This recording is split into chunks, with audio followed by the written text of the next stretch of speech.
then I guess we can start. So, welcome, Mr. Béland, to the show. I'm still very shocked that you're here, and I'm very surprised. I first, learned about you from our case study, I guess, case competition we did last year with Milo, and was very impressed with your company, especially given how young you are. So first of all, can you give us a bit of your origin story and where you came from? Because it seems very surprising to me, someone who's close to your own age, and I'm sure to Camila as well, that you're able to start this company that was able to get a 2.9 million investment. Yes. Well, thank you for having me. Really happy to be here. Appreciate all the comments. You're shocked. I look, it's just too much. It's just too much for me. But no, and I remember that experience with the Milo case competition. Great initiative and very insightful conclusions for me. I do remember that we were talking about human resources and creating team activities. Anyway, very fun. So maybe some perspective on my background. I'm 19 years old. I'm from Montreal. I studied in high school at Brébeuf, went to CEGEP at Brébeuf, and dropped out when I was 18. I never completed my deck. I started studying part-time when I was in CEGEP because of GoLoot. And today I'm going to turn 20 in about a week and a half on the 9th of June, so very soon. Oh, well, happy birthday. Thank you. Thank you. So today I'm the CEO and founder of GoLoot, which is a mobile advertising startup based in Montreal. We're a team of 11 working on a revolutionary mobile advertising and mobile reward solution. So yes, as you said, raised a seed round last summer, expecting to raise additional funding this fall. The company is doing very well. It's been in market for 3 weeks now with a variety of clients, local and international. So I'm very happy with my team's accomplishments so far, and we keep pushing. Yeah, well, that's fantastic hearing you're getting more investment this fall. And speaking about Kpop, as someone who's also in CEGEP at the moment, and also Camila, so why did you drop out of Kpop? Was it like a formal education wasn't very important to what we're doing? I think it's many things. First, it became very hard to manage the company and CEGEP at the same time. I don't think that school and entrepreneurship are compatible, sadly. I wish they were a lot more. But, having a full-time job and investing more than your full-time, more time than you can conceive to an idea, to a company, infringes on your school. It was starting to take a toll on my grades, and I had to stop going to certain classes, and I would miss classes because I had to go to certain pitch meetings or investor meetings. And the only teacher that understood that and was flexible with me was my entreprise teacher, so like administration, whatever. So business administration, that's for short term. So school was not really flexible, and I had to devote my full 24-hour cycle to the company. That's why I decided to drop out. It was a complex decision, and I'm sure we can get into this, but that's what happened. Okay, well, seems like it takes a lot of courage to decide to drop out of school and pursue something that doesn't necessarily seem to have a future at the very, very beginning. So where did you find that courage to decide that, I think GoLoot is what I'm going to do full-time from now, and I think I'm going to drop school? Yeah, I've addressed the question of courage a few times in previous conversations, and what comes out is I don't think that it requires that much courage to drop out of school. People have this very epic image of the entrepreneur that drops out and then boom becomes this like divergent individual in society, but that's not what happened for me. And when you dig into the story of the Mark Zuckerbergs and the Bill Gates and whatever these entrepreneur icons, you start to see that it's also not what happened to them. Before you drop out of school, you have certain levels of validations in your business and in your journey as an entrepreneur that convince you that there's at least 12 months or 18 months of runway for you to give it a try. Whether it's through funding or because you've joined an incubator program, you've signed a client, you're generating revenue because you have a coffee shop or whatever it is, depending on the form of entrepreneurship, there's a minimal validation before you even drop out. Now, some people have dropped out and became very successful afterwards, but that's not what I did. And so I think it minimizes the courage part. It's a tough decision, and I think it has consequences. Of course, choosing is renouncing. So there's a few things that I've not been able to do and blah, blah, blah. But overall, it was a safe bet for me to go on GoLoot. And I think if you analyze what Mark Zuckerberg and Bill Gates and whatever did, it's a safe bet also. Of course, now with the proven results, but even at that time. Okay, understood. Well, yeah, that definitely demystifies like the courage part quite a bit. And so, despite of dropping out of Brébeuf, you still went to Harvard Business School online to obtain a certificate. Is that correct? That is correct. Okay, so what did Harvard Business School online, at least, what did it offer you in terms of experience and knowledge that education here at CJEP couldn't give you? Or were there some other hands-on experience that you got at Harvard Online Business School that you did not get with just going with GoLoot exclusively? So GoLoot has been the best school in business for me by far. Nothing, and I'm not saying this to diminish other forms of education. This is a personal, again, perspective, but I do think it's true that the entrepreneurial journey, whatever your journey is the biggest learning you're going to have in business, the best and brightest learning you're going to have in business, far greater than what anything in school could teach you when it comes to entrepreneurship again. Harvard Business School was a decision on my side to strengthen my credibility as a manager, because I was about to hire now 11 people. And I needed to show at least a foundation and a minimal knowledge in management.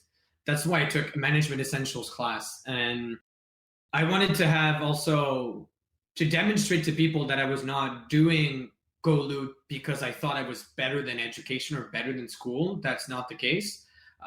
So keeping education as part of my process, keeping school a part of my process as I kicked off the company was really important for me. Now, school, even if it's Harvard Business Online, is not compatible with the lifestyle of an entrepreneur. I used to do my assignments like literally half an hour before deadline. It was just crazy. And I got to meet incredible people in this class from around the world, very pertinent managers with a diverse background and experience.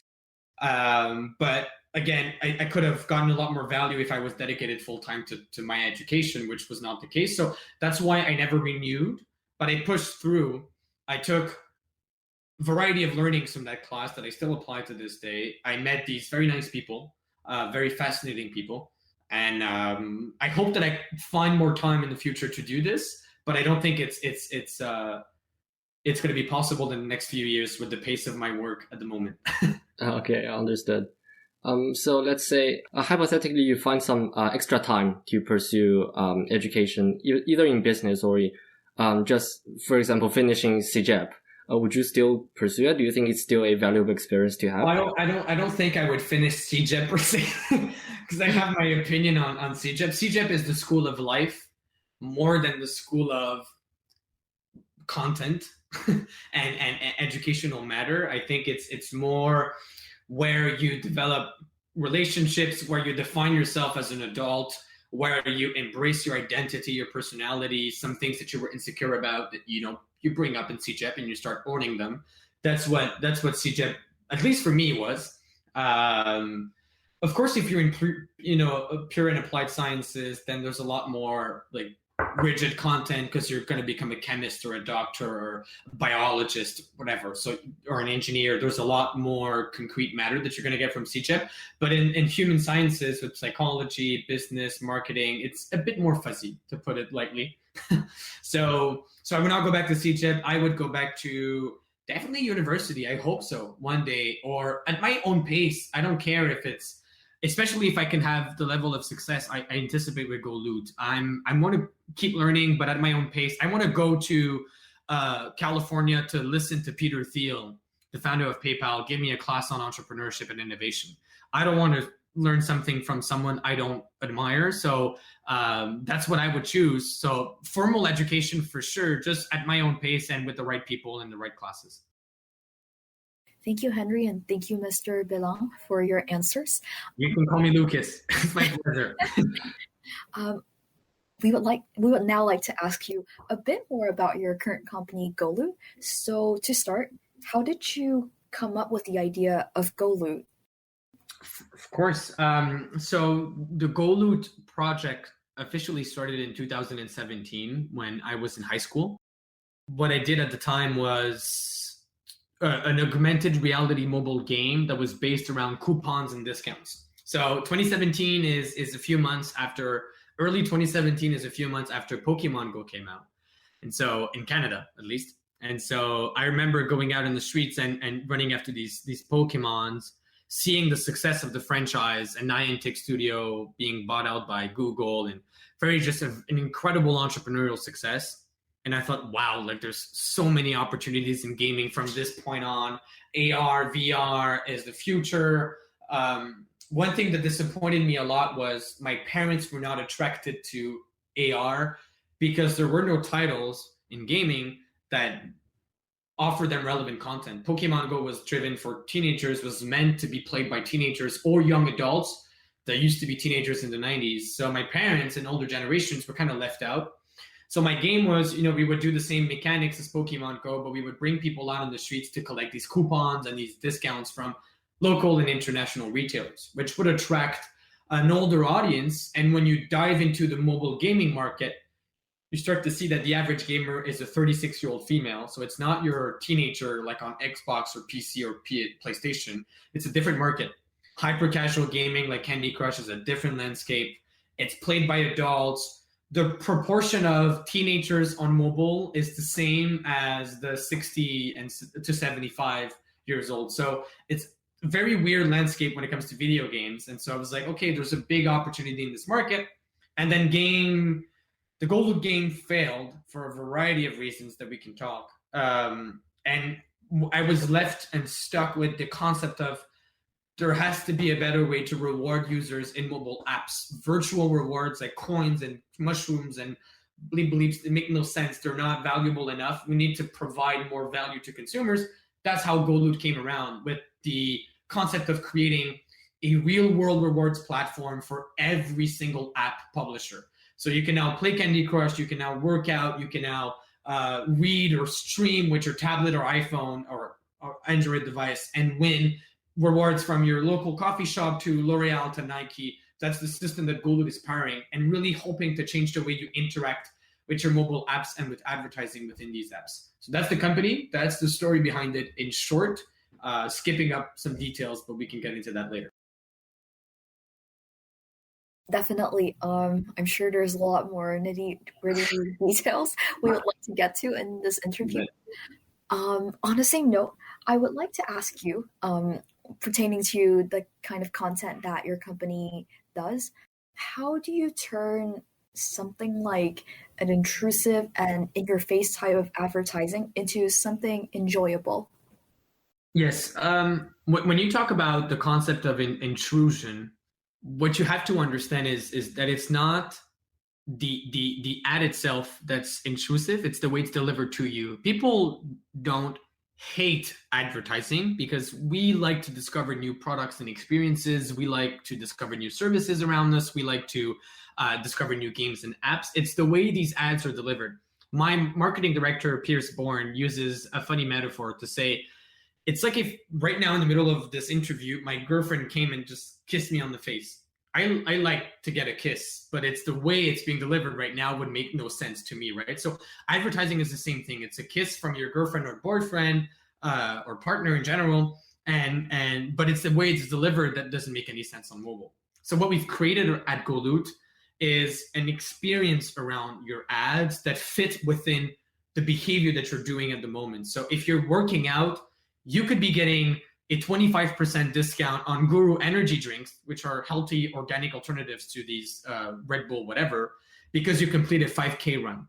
So your behavior is enhanced through advertising. We're not changing, we're not interrupting, we're enhancing or making better the behavior that you were already doing in your mobile app context. Same applies to gaming. If you beat a level, beat a monster, whatever, you're going to get GoLoot rewards. If you stream or read, you're going to get GoLoot rewards. So it's not in changing the nature of the advertising, but more in changing the experience that surround the ads that we've been able to trigger that revolution. And it's not, it comes with a variety of challenges and problems. It's really not that easy. So easy to put it in words, but it's a very complex ecosystem with its habits and ways that we have to work around. So it's a challenge for my team, but we do believe in our vision very strongly. So hopefully that answers your question, Camille. It most definitely does.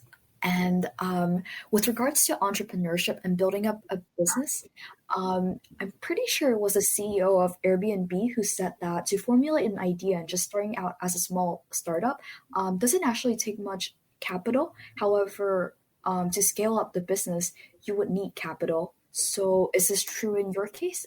And how did you go about the process of scaling up your business? It's 100% true. Tech is a very capital intensive space. It requires a lot of investment up front to be able to deliver a product to market to meet the standards and quality that people are used to. It's easy to build an app in your bedroom and to get it out in market, but customers are so accustomed to a level of quality that requires so much knowledge and so much money that getting a viable product out in market necessarily nowadays requires some sort of investment. So I agree with this statement. I'm just going to quote a very famous entrepreneur. I don't wish to swear. That's not what I do on a daily basis. But a very famous entrepreneur called Gary Vaynerchuk, which you guys might know. He's the CEO of VaynerMedia. He owns a wine library online. Well, he's a very famous guy. More an influencer now than an entrepreneur. He said, ideas are shit. Execution is key. And it's kind of the same statement where it's very easy to have an idea, to put it in words, to say flying cars will help you save traffic, right? It's very easy to say that and to promote that idea, but execution is the key behind the business. And yes, capital is at the core of scaling a company and turning it into a product. When it comes to my own story, I think we can dissect this into many phases.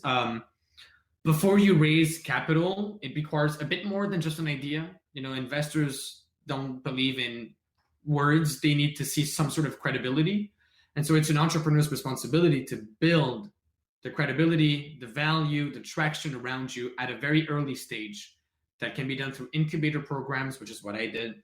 That can be done with finding the right partners, people with experience and expertise that will help you scale the business, or at least that your investors will have confidence in. It could be by getting letters of interest from clients or users, doing a design-driven prototype. It's so easy nowadays to go on Figma to design an app, and it's going to turn into your phone. It's going to be a functional prototype on your phone, design-driven, of course. And you can get customers to use it. You can start building customer reviews. You can do a variety of things to build that traction, to get that first round of funding from angel investors or from VCs, or directly in your incubator program. It's become possible nowadays. So that would be my journey and my biggest advice, in line with what the Airbnb CEO said, which I totally agree with. Perfect. Thank you so much for your answers. And now I'm handing it back to Henry. Yeah, so I guess I'll be taking it back from here. So I want to back up a little bit, back to the GoLoot game that you made, very similar to Pokemon Go. Yeah. So you said you were, especially I think in an interview with Journal de Montréal, you said you made several mistakes in that process.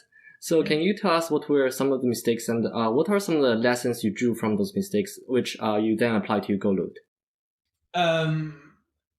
Variety of mistakes was lack of focus. I tried to do way too many things at the same time. And one of the challenges, I need to put an S there because there's many challenges. One of the challenges of an entrepreneur is to define a minimum viable product, what is commonly known as an MVP, which means taking a very complex idea and turning it into a very simple product that you can get out in market pretty fast and start building some data-driven traction, not just people say it's good. you want to see results, whether it's, monthly recurring revenue, daily active users, retention of your current user base, whatever it is. You need to be able to demonstrate through data that the product works. And you need to get there as fast as possible and to invest as little money as possible. So take the example of my game. Building a game and its own monetization solution with coupons at the same time is like trying to tackle two businesses in two different industries at the same time. How do you scale the demand side? So the rewards around the world for your user base in Asia, in Africa, South America, you need to be in contact with either reward programs or agencies or local businesses to promote, to advertise that your reward service is now available. At the same time, you need to be doing what full-time 1,000 people studios are doing, which is grow a game, grow an IP, build a successful compulsion loop in your game where people get addicted. So it just didn't make any sense. There's only Elon Musk that can manage to build two different businesses at the same time in two different industries. I think he's like 7 business now with Neuralink, SpaceX, Tesla. Like, this guy's on another planet. But for the rest of us, mere mortal human beings, we have to focus. And that was one of my biggest mistakes, lack of focus. So I could go on and on a variety of issues, but I think this one is pretty valuable, and it's at the core of my previous failure. Okay. So in hindsight, do you think if you focus on just developing an MVP first, for example, completing your game first, would you have a better chance at success with your past game?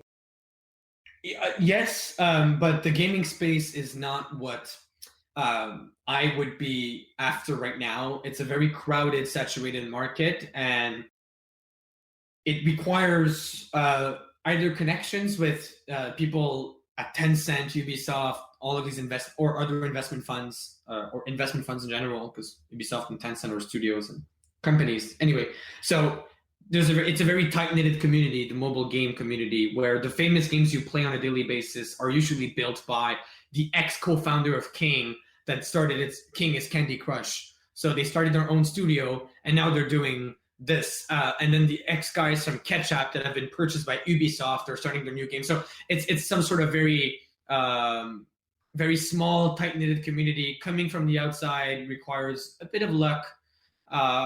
So I would not be in the mobile gaming space, but I'm sure that if a big studio looked at my idea and tried to scale the concept, they probably would. But at the same time, I would just recommend that they come to GoLoot and use their SDK, because it's going to do a trillion better job than their own internal tooling. So, I think it was just way too complex of an idea to be turned into an actionable business. It's like flying cars, right? It's a brilliant concept to save traffic, to go straight line to your destination, but there's laws, regulations, and physics in the middle of the way. So same goes for scaling a coupon-driven game. I think there's just way too many challenges for it to be an idea someone can take action on right now. Thank you, Henry, and thank you, Mr. Béland. I'm so sorry. I know you told me. It's so fine. It's so fine. I'll take it. I'm feeling old. Like I'm 19 years old. What is this? So now we would actually like to ask you a bit of a more personal question. So what were the dark times for you and your company? Fundraising is a dark time. It's a challenge where, especially raising money at an early stage, so pre-commercialization, pre-product, pre-revenue, pre-everything. So raising an idea with a deck and a piece of paper, essentially. In the middle of a worldwide pandemic, where the stock market is crashing, where angel investors can see immediate return on some traditional stocks, or Tesla that was just killing it last year. So it's not the best time to inquire for or ask for early stage seed capital. So that was definitely a dark time for GoLoot, because we had already raised $300,000, and I had an employee on my payroll, and I was paying myself, but very little, under the minimum salary. I was paying myself small just to pay for the beers I would drink at La Maisonnée. That's it. That covered my lifestyle. So when I opened up my seed round, it was the middle of this pandemic, and that was a really dark time for the company because expectations and the level of their commitment kept changing. I had an investor that said yes, but then his business failed, so then it's a no. So you have to figure out, well, I have about $1.6 million in commitment. I still need to get to two, and then someone just dropped me, and we already have a term sheet out. So what do you do? So it was just this really weird stress of getting my hopes up, getting my hopes down, dealing with this uncertainty. And I was on the verge of dropping out, and I had to make this happen. If not, I would have forced on myself another session of CJEP, which I, to be honest, didn't want to do, especially since all my friends were going to university. So it was this really dark time. And as an entrepreneur, it's a very lonely road. Nobody understands what's going on. The vast majority of your friends don't understand the process of fundraising, what it takes. So you deal with these problems by yourself, and that can be tough on you. But then again, once you succeed, it's the biggest high you're never going to get in a lifetime. So it pays back. It's going to pay you back 1,000,000 times. That would be probably my biggest dark time, because since then the company has scaled very well, and we've had our challenges and our difficulties, but everything is manageable. And everything is on a positive growth. It's a dip in the growth, so it's fine. Yep. Okay, then. Well, I suppose you partially answered this question here, but so I was gonna ask, well, why didn't you quit? But I guess a better question now then would be, how did you manage to give yourself and the company kind of motivation to push through all these challenges and difficulties? Well, there's the pressure of investors and investment and capital in general. You once you take up somebody else's money, even if it's wealthy individuals, you feel a natural pressure to give them a return on investment. Like, you need to provide a return on investment, so you feel as though you have that pressure, and it naturally trickles down to your employees and to your team. Everybody feels as though we're on a payroll of somebody's money, so let's make sure that we can build a profitable business and do our shit on our own. We don't have to wait for external capital. There's that. And then it's about selling your vision and making people understand that you have something transformative here that can really change the way billions of consumers experience apps and games in general. And people want to be a part of vision that transform the world that's around them. So I'm selling big expectations and big ambitions, not expectations. I'm selling big ambitions. That's the right word. And that motivates people around you to work, and people around you to join the wave of your vision. And there's a very great book called Focus on the Why that's well known amongst entrepreneurs and in the world. So it's kind of the same mindset where people don't join your company for the what, for the product, for the SDK. They join the company for the why. They join the company for what wakes them up every single day. It's a lesson I take from my head of product that gave me this mindset. And I think he's 1,000,000,000% right. Nobody wakes up at Facebook every day to enhance the Facebook advertising algorithm. They wake up at Facebook every day because they want to bring the world closer together as their mission. And that's what you need to convey to get people to join you. Whatever your company's doing, you find your own words. So yeah, that's pretty much it. Hopefully that answers your question. That's a beautiful answer. And then going just a little bit back to when you were just starting GoLoot, did you have any concerns or doubt in mind, knowing that you're going to take on this big journey, kind of like not all by yourself, but at the end of the day, you are the person in the center of it all? Yeah, well, I mean, it's always stressful to dive headfirst into a new opportunity. The same way you might be stressed before a chess game or an improv game or a basketball game or whatever you do in terms of sports or activity or hobby. I was diving headfirst into a new environment, but I am so in love and driven by my vision that every day I wake up motivated to keep pushing, and I'm very tired sometimes, and I'm, maybe not the best of my game, but what drives me most is my vision. What drives me most also is my strong will and desire to succeed as an individual. And it's something that has been a part of me since I was literally 3 years old. I knew that I wanted to change the world and sit alongside the Bill Gates and Steve Jobs and whatever that I admired as a young man. And also, financial success was a big thing for me, to be financially independent, to be able to support my projects and my visions by myself. That's something that drove me and still drives me to this day. I think it's an unspoken truth, because everybody wants to be so charming and what motivates them in life. They're like, oh, I want to save lives. And, everybody wants to be more Catholic than the Pope. But I'm going to be upfront and transparent with you guys. And I'm not ashamed to say that financial success has been a motivation for me since I was a kid. And this opportunity at GoLoot, what I'm building every day, is of course bringing me closer to my dream and my vision. So yeah, like motivation 100 million %. That's what drives me. So yeah, that I'm going to give you a fair and honest answer, because I think you deserve that. And I don't want to wrap you in some sort of fancy motivation that at the end of the day wouldn't be that true. We really appreciate that. Yeah. Yeah, I was gonna say the same. And don't be scared if it's you guys. Like, you can assume there's a mindset in our culture. The Americans are not like that. They're all about bragging and money, maybe too much even. They're all about le paraître, as we say in French. They're all about showcasing to everyone that, oh my God, I'm driving these Ferraris. And like, Americans are a bit too much, but at least I think we can appreciate more in our culture and society in Quebec, in Montreal, success. It's very, very important to be driven by success. Everybody's driven by success at the end of the day. Like, everyone cares about money. And so it's a great, great motivation in life. It's not the only thing that matters. Of course, there's family, friends, whatever, but it's a great motivation in life, and it's good enough for a human being. And it's something that I'm trying to be as transparent as I can with everyone that interviews me. I'm like, yeah, I'm not ashamed. This was my vision of the world, and I'm going to change it. So, yep.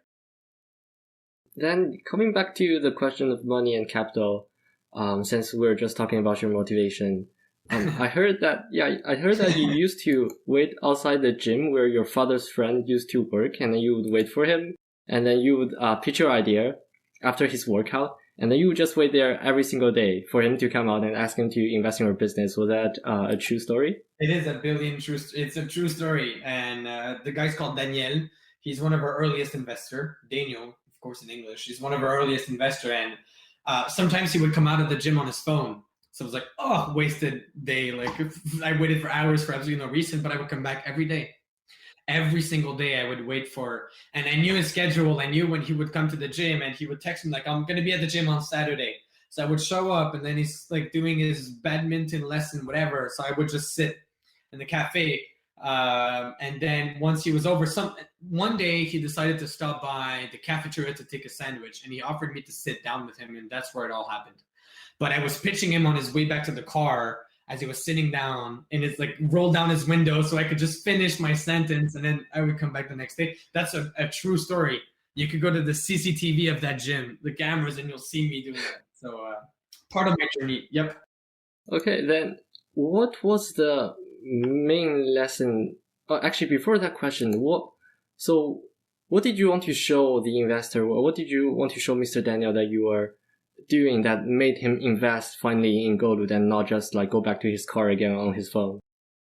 Before investing in an opportunity, in a vision, investors invest in a team, in people. There's a saying in the Silicon Valley. It's like, what matters most in a startup is people, vision, people, product, people, right? So they say 3 times people because it's essentially what makes up a business. So what I was trying to convey to Danielle is that I was the right guy for the job, and I'm going to push. I don't care if you start to dislike me, I'm going to push, and I'm going to wake up every day, and you don't have to pay me, I don't care. I'm going to wake up every day. I'm going to be at the gym. I'm going to be on time.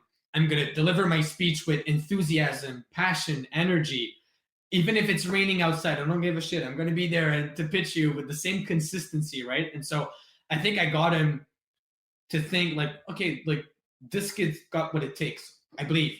At least story goes. He ended up investing in the company. So I tried to make him understand that, look, I think I have what it takes to turn this crazy wild concept. Maybe that's not perfectly well defined, but I'll figure out a way to make it. The same way I'm figuring out a way to pitch you as you're driving back to you're walking back to your car, or as you're working out. I'm going to wait and I'm going to make it. and that resilience is very important in entrepreneurship. That patience, still to this day, I could be better, but I'm trying to be as patient as possible, as resilient, to push through. It's a million things I do for this company that sometimes I look at myself, I'm like, you're crazy, man. You're crazy. So that's what I wanted to show to Danielle. Okay, well, I just have a general question. Was that all conscious, or was it you're doing it just because you wanted to fulfill your vision? Oh, I was doing it because I wanted the investment, and I wanted to turn GoLoot into a business. So there was not that level of introspection, oh, I know if I do this, it's going to like me. Not at all. Although I knew that passion was very important in entrepreneurship. And so like every day I was like, put on your good face, smile, pitch, give it all you got. You got to give it 1,000%. So that I was aware of, and I was trying my best to do it. But there was no like mastermind plan behind this to woo Danielle into investing in the company. I just genuinely wanted it. Nobody knew what GoLoot was at the time. Like none of my friends knew this was going on. I was just, picking up my school bag and then taking the bus on Côte Sainte-Catherine, and then walking down to get to the Midtown, which is on Van Horn, a gym in Montreal. And I would just wait for Danielle at the Midtown. Like this was really my grind. And every entrepreneur has that story. And so we also heard that Mitch Garber actually became your mentor. Yeah. So we want to ask you, how did that come to be? Good question. I have a variety of people around me. I'm very lucky to have this network of advisors and mentors that help me structure the GoLoot experience and growth.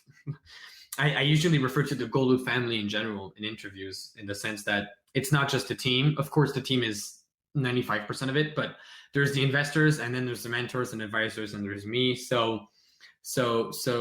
I met Mitch because one of my investors' son went to school with Mitch's son, and so they were good friends. And in the English Westmount community, these guys knew each other. I wouldn't say fairly well, but they knew each other.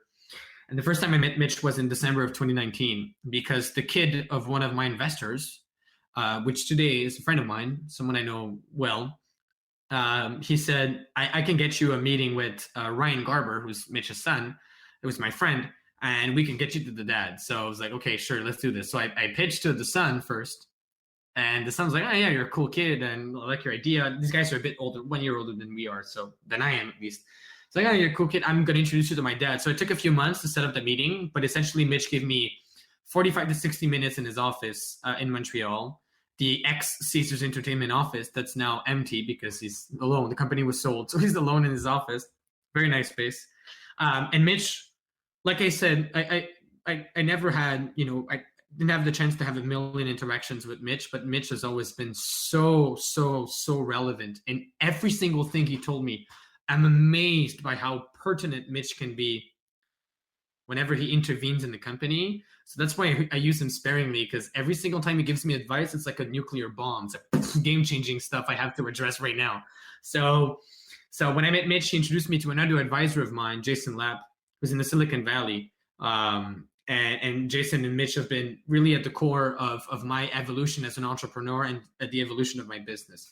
So that's how it came about. And when we raised the GoLoot seed round in the summer of 2020, Joe Leonoff, my lead investor, the founder of PaySafe, is a good friend of Mitch.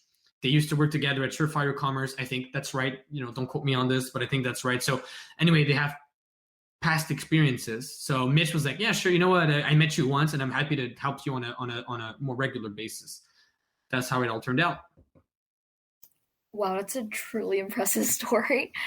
We would also like to ask that, how did you get Joel Leonoff, a billionaire, to invest in your firm? I was as amazed and as shocked as you guys are, and I still am to this day. Every time he picks up the phone, I'm like, why are you talking to me right now? Jokes aside, one of my investors, again, the same investor, it all ties down to relationships and connections, and to saying yes to every meeting. I didn't know these people personally when I started out. My parents didn't know these people personally.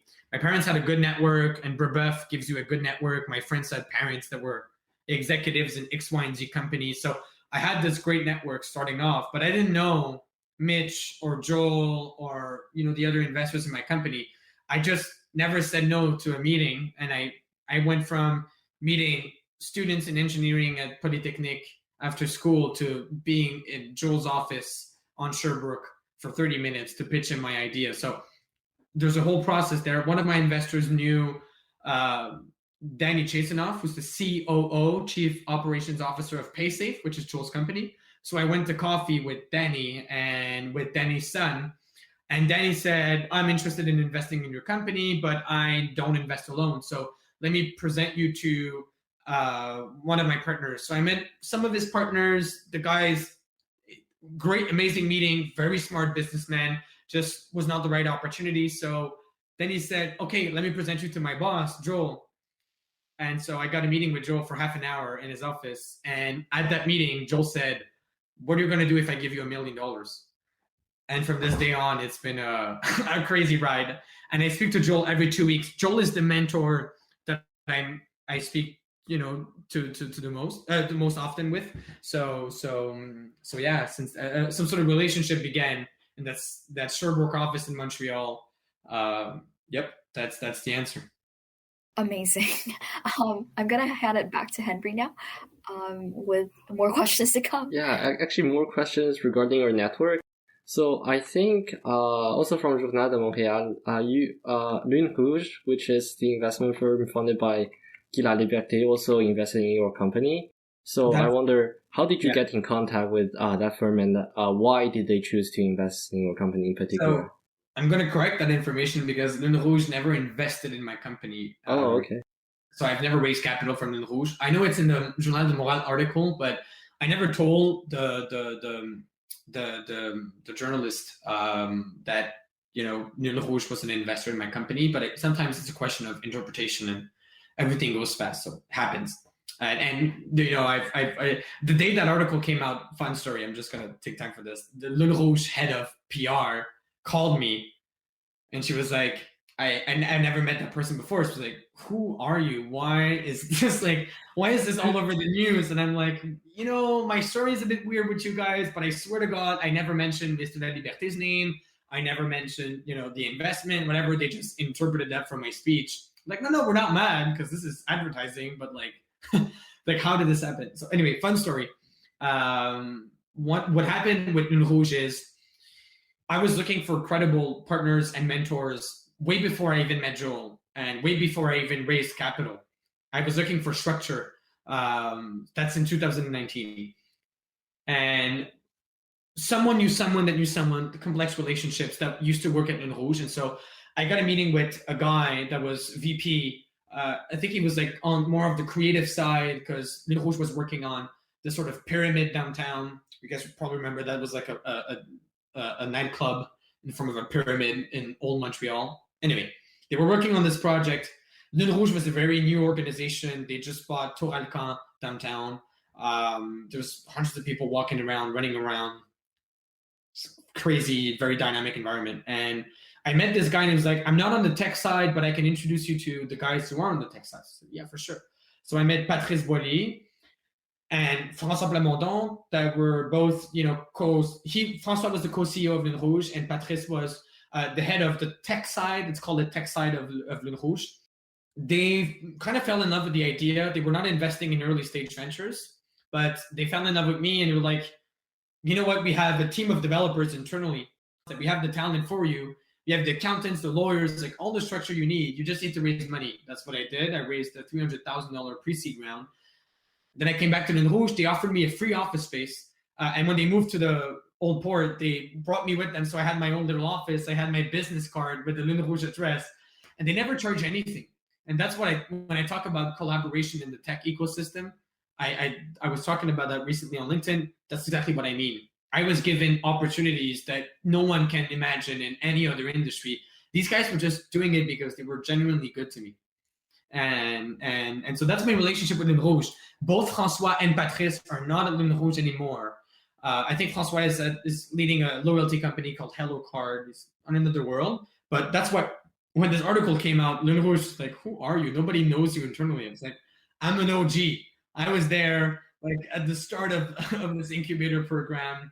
Zoo, the Le Rouge incubator, did not even exist at the time. It was an idea that Guy had. So I was kind of like a free first trial on a startup that for mentorship and whatever. That's my relationship with Le Rouge. Well, I'm glad it worked out. It did. It did. And I still get to talk to Patrice once in a while. It's been a while now, but he's a very smart businessman, a very educated, all in all, as a human being, an entrepreneur and manager. So I should reach out to him. You guys remind me of this. Yes, definitely. As we've seen, you actually have a very interesting network of people, and it definitely contributed to the growth of your company. With that said, you are still a very, very young man. In fact, just a year older than Henry and I. We were actually wondering, what tips could you give young people like us with regards to networking, since we feel like the world is so big out there and we literally know nobody? Yeah, that's a misconception, right? Because you guys are you both in Marianopolis right now? Yep. Yeah. Right. So you guys are already privileged to, like me, I was also privileged to be able to go to a private school. Go up on LinkedIn, look up the family names of your friends, and look up what their dads or moms do or uncles do, and you'll find very interesting people. People in the gaming space, in lawyers, doctors, entrepreneurs. You'll find a variety of people in your school ecosystem that are very valuable to you. What I think is usually missing in our generation is just the will to reach out and not be scared to reach out. People want to help you. That's the benefit that you have. That's the asset that you have as a young person, is everybody wants to help you. So if you take time to really deep dive in the network of your school and beyond, you can do some good damage in terms of networking. Networking is also a mindset of never say no to a meeting. You'll never know where you're going to get. Never say no to an opportunity. Whoever you meet, if it's a student at Polytechnique that gets you a meeting, go meet him, because you don't know what his dad does for a living. You don't know what his mom does for a living. You don't know who he knows or who he has connections to. So that's how you do networking, and that's what I've done. I know the world feels big, and it is big, but Montreal is so small. Everyone is one touch away. Everyone is one phone call away. Trust me, if you start meeting the right people and you really invest in your network, you're going to realize that you're not that far from even like Addison Rae and, like all these influencers on TikTok. They're really not that far away. If you start meeting the right people, they're really not that far away. So the world is a smaller community than you can imagine, even though it seems so big. That would be my biggest advice, just giving you some perspective on networking opportunities around you that you could address tomorrow morning if you took the time to. That's definitely a very interesting answer. And thank you for addressing that misconception that most of us, myself included, probably has. Henry, any other question? Yeah, I guess some final question is, what do you think are the most important skills and factors that helped you make GoLoot successful and what it is today? Surrounding myself with the right people has been the biggest success the company has had, and it's probably the foundation of our success. Let's start with the employees, finding the right guys and girls to fit the right roles, and it's never easy. It's never easy to hire. It's never easy to manage people, and people have to understand, like my employees do, that it's not easy to work for a startup. It comes with uncertainties and things that are maybe loosey-goosey. You don't get the structure, but hey, you get the freedom and you get the excitement and the joy and the rapid growth. So there's cost and benefits. And then it's about building a network around you of mentors, advisors. As I said, going out to meet people.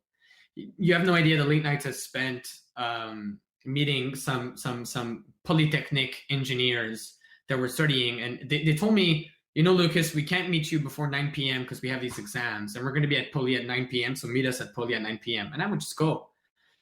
I would just meet, but all my friends were doing something else. I would take time to meet, to sit down. Then my mom was like, hey, I met this guy at work, and he's a consultant and he works with entrepreneurs. I think he'd be happy to meet you. And when my mom reaches out to say, look, I know a 17-year-old kid that's starting a business, everybody's like, sure, I'm going to meet him. So I went for a coffee with that guy. And that guy introduced me to someone in a games company, and on and on and on and on. You get to a point where you've built such an amazing network, and the vast majority of one's success is the people that surround them. And that's what I think has been the foundation of GoLoot, a great, very talented team, incredible mentors that are there at the right moment, very relevant investors with deep pockets that allow us to scale and to be confident with our capital. That's it. And a family around me, friends and family that understand the journey I'm undertaking and are there to support me. So all in all, I would say that's the biggest and brightest reason for GoLoot's success.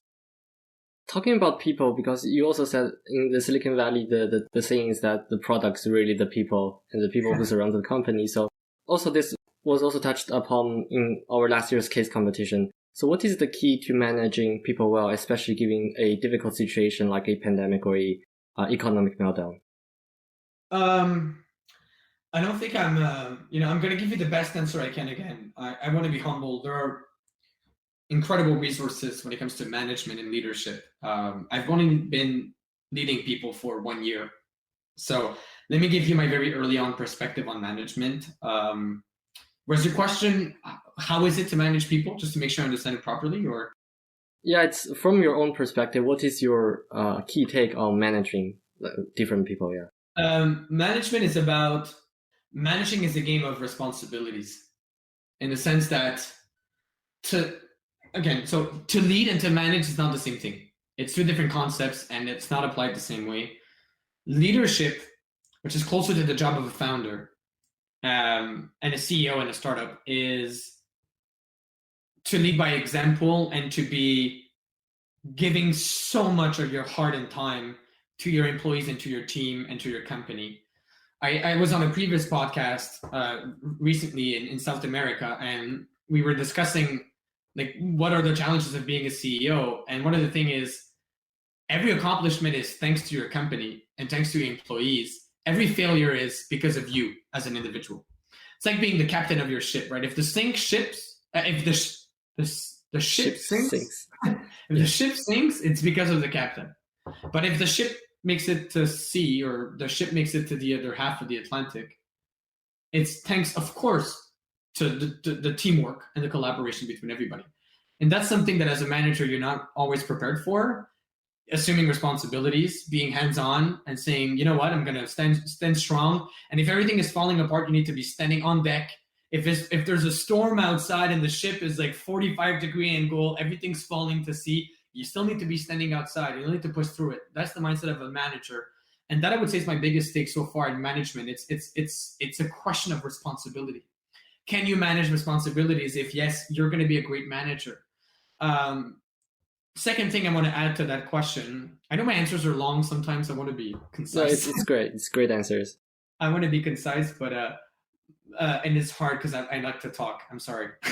So the second thing that I would say in management that I've learned is people, you need to respect your workforce and recognize that everybody at their job is a lot better than you are.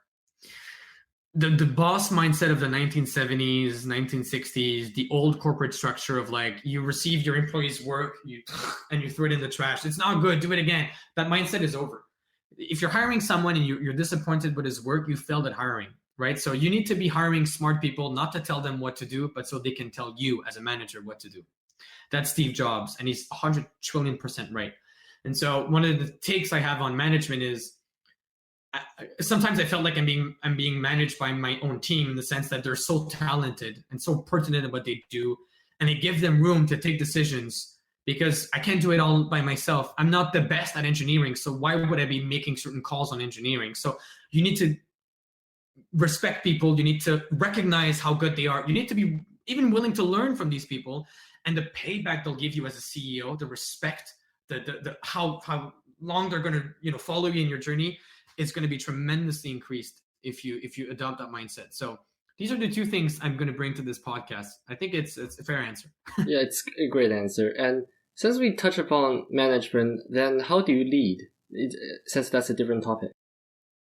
I said example is leadership. So someone was around me was telling me recently that, and it's been something I've heard a few times.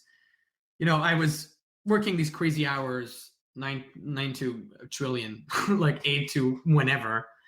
And it's sometimes not also how long you work, but how hard you work in those hours, which is crazy. So someone was telling me like, look, it's like, you're the boss. Like, just stop working. Just go out with your friends. And I'm telling them that's not how a leader behaves.